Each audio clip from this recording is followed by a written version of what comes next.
के सभागार में उपस्थित माननीय निर्णायक मंडल, सम्मानीय अधिकारीगण एवं मेरे प्रतिभागी साथियों, आज चूँकि राजभाषा हिंदी के इसमें विषय जो इतना रोचक रहा, जिसमें मुझे ऐसा लग रहा था काफ़ी 2 घंटे के उद्बोधन में प्रतिभागियों ने ऐसा कहा जोरदार कि कोई वेबिनार या सेमिनार विश्व स्तर का हो रहा है जिसमें एआई के पक्ष और विपक्ष में को लेकर प्रतिस्पर्धा हो रही हो। चूँकि हम तो एक इकाई 13 इकाई में से एक भिलाई जो कि ईआरपी के क्षेत्र में, आपका स्वेप के क्षेत्र में और आपका मेटल जंक्शन टीसीएस के क्षेत्र में डेटा को सुरक्षित करता है और इसके कुछ आंकड़े जो कि एआई द्वारा चुराए जा सकते हैं, उसमें मैं मुख्यतः बोलना चाहता हूं वर्ल्ड स्टील ऑर्गेनाइजेशन एसोसिएशन जिसको हम कहते हैं, ब्ली मिंट है और आपका मेटल जंक्शन है, इसके भी हमें साइबर सिक्योरिटी के साथ साथ एआई का सिक्योरिटी आवश्यक है।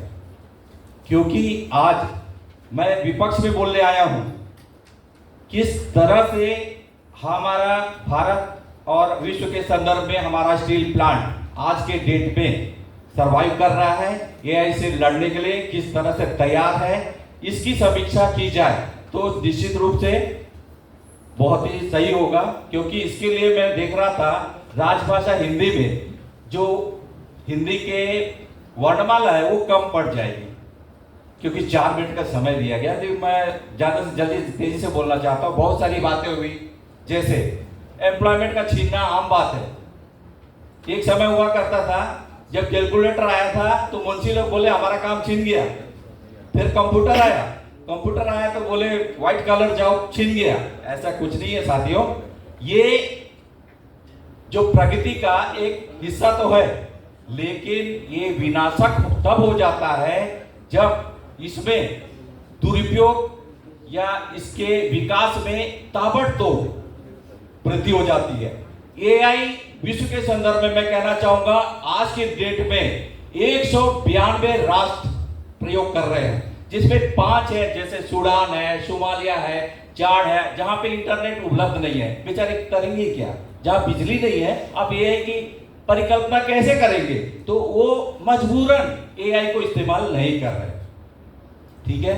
लेकिन मैं ये चाहूंगा कि यदि हम भारत के संदर्भ में या भिलाई इस्पात के संदर्भ में बात करूं, एआई को हम छोड़ देते हैं तो क्या होगा?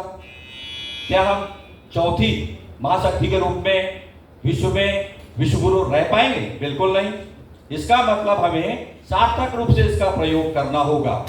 मिला जुला तालमेल बनाकर आगे बढ़ेंगे तो निश्चित रूप से हम सफल होंगे। लेकिन एआई का आपने सुना होगा नया वर्जन, इसके जो डीमेरिट्स हैं, एक तो एम्प्लॉयमेंट गया तो गया, कोई बात नहीं, लेकिन हमारी जो दृढ़ आत्मनिर्भरता है, कृषि प्रधान राष्ट्र है, 80% जनसंख्या गांव से बिलोंग करती है, ऐसे में हम कैसे पूरी तरह अंधाधुंध एआई का उपयोग करना और हर जगह एआई को इंप्लीमेंट करना चाहेंगे? हम बिल्कुल गलत होगा, क्योंकि ये संवेदना रहित है।